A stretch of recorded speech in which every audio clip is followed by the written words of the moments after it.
Þrjú skýr dæmi að ríkisstjórnin beitti sér gegn álveri á Bakka áður en Steingrímur J Sigfússon var fjármálaráðherra lýst hann þeirri skoðun sinni að sjálfsagt væri að sá sem gegndi því embætti gæti sem yfirmaður Landsvirkjunar gefið fyrirtækinu fyrirmæli. Kristján Már Unnarsson hefur skoðað þetta.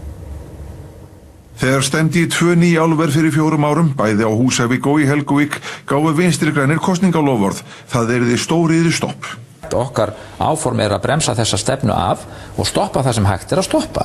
Það sem tæknilega og lagalega hægt að stoppa.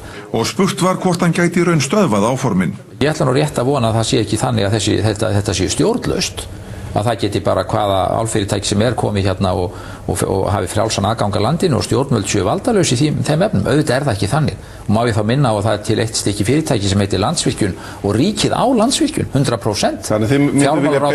Fjármálaráðherrann hefur yfir henn að segja. Auðvitað hægt að gefa Landsvirkjun fyrirmælum að láta Þjórsá vera. Að sjálfsögðu, ríkið á hana.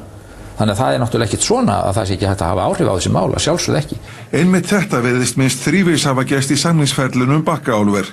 Fyrst þegar ríkisstjórnin synjaði Alcoa framlengingu viljayfirlýsingar, næst þegar hunsuð var sú niðurstaða verkefnisstjórnar sem kannaði valkosti að aðeins álver Alcoa og álver kínverska félagsins Bosai teldust áhugaverðir og raunhæfir kostir og loks þegar ákveðið var að nýta ekki gjástykki til orkuöflunar þrátt fyrir að Landsvirkjun hafi áður áformað að hefja boranir þar í sumar. En við gerum ekki ráð fyrir því að vinna neitt í gjástykki. Enda það yfirleitt stefna okkar það að vinna í sátt við stjórnvöld. Við vitum það að þetta umdeilt svæði og það eru áform það jafnvel að friðlýsa svæðið og meðan að það þá munum við ekki leggja út í umtalsverðar fjárfestingar á svæðinu. Þessi orð forstjóra Landsvirkjunar staðfestu að hann lauti pólitískri stefnumörkun að bjóða ekki fram orku gjástykkis.